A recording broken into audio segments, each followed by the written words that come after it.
Geography ng Roma. Ang Roma ang punong lungsod ng Italia at ng regione ng Lazio.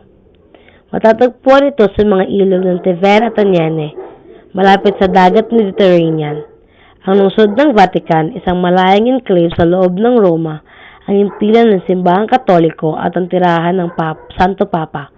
Ang Roma ang pinakamalaking lungsod sa Italia at ang bayan nito ang pinakamalalaki sa Roma na may lawak na 1,290 km². Madaling nitong malalakihan ang iba pang mga lungsod ng Italia, pati na rin ang lungsod tulad ng Paris, Berlin, Stockholm at Brussels.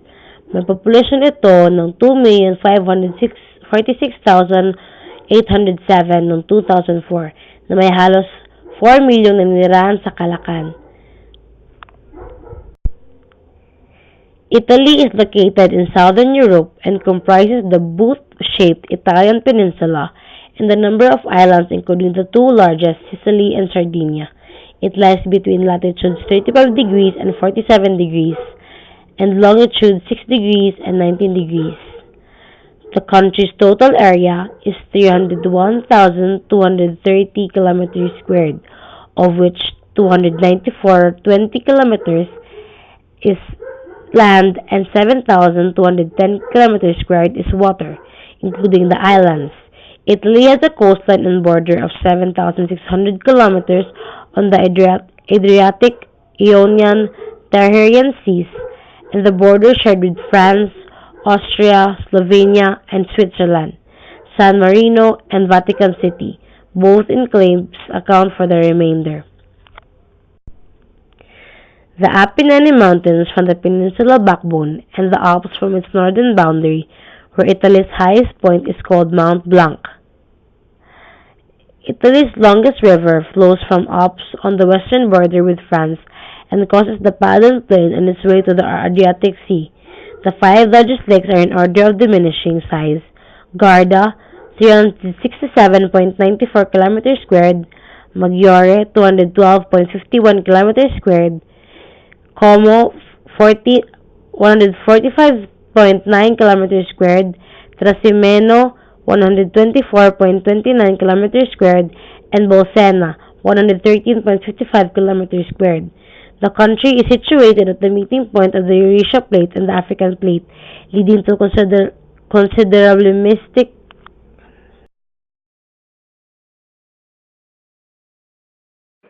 The Roman Republic was a period of ancient Roman civilization, when the government operated as a republic.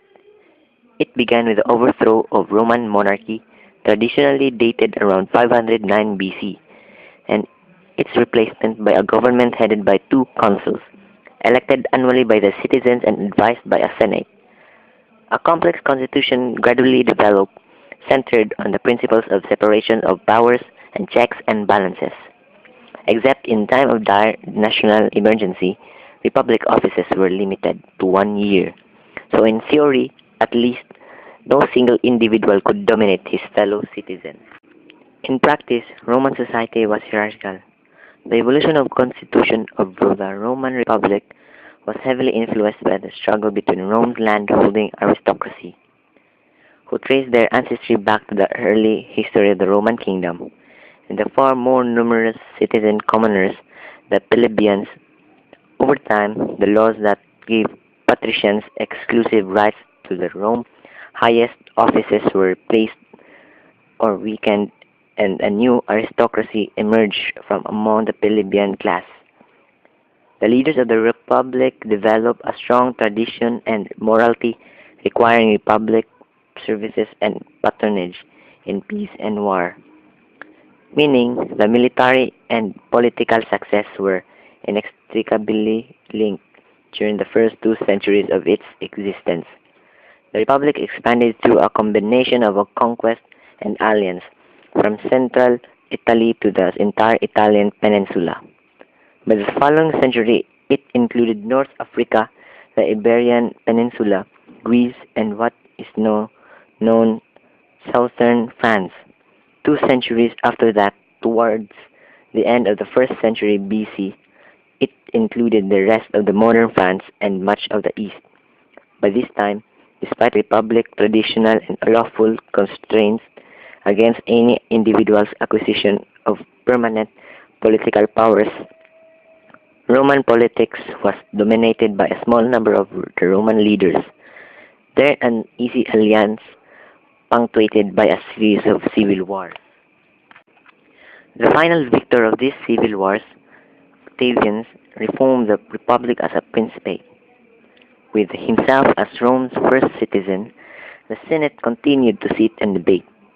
Annual magistrates were elected as before, but final decisions on matters of policy, warfare, diplomacy, and appointments were privileged to the princeps as first among equals.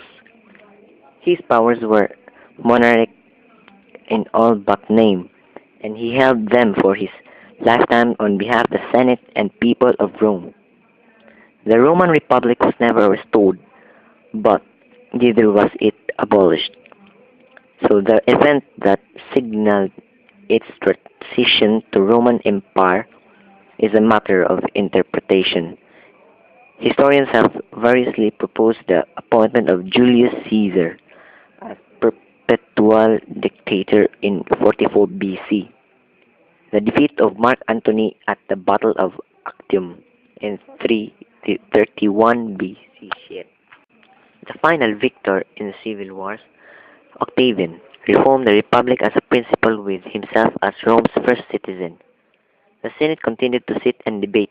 Annual magistrates were elected as before, but final decisions on matters of policy, warfare, diplomacy, and appointments were privileged to the princeps of first among equals. His powers were monarchic in all but name, and he held them for his lifetime.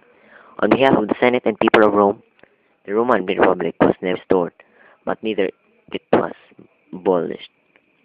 So the event that signaled its transition of Roman Empire is a matter of interpretation. Historians have variously proposed that appointment of Julius Caesar as perpetual dictator in 44 BC, the defeat of Mark Antony at the Battle of Actium in 31 BC, and the Roman Senate grants an extraordinary powers of Octavian under the first settlement in 27 BC as candidates for the defining pivotal event ending the Republic. Many of Rome's legal and legislative structures can still be observed throughout Europe and the rest of the world by modern nation, state, and international organizations. Siya tay ba eh?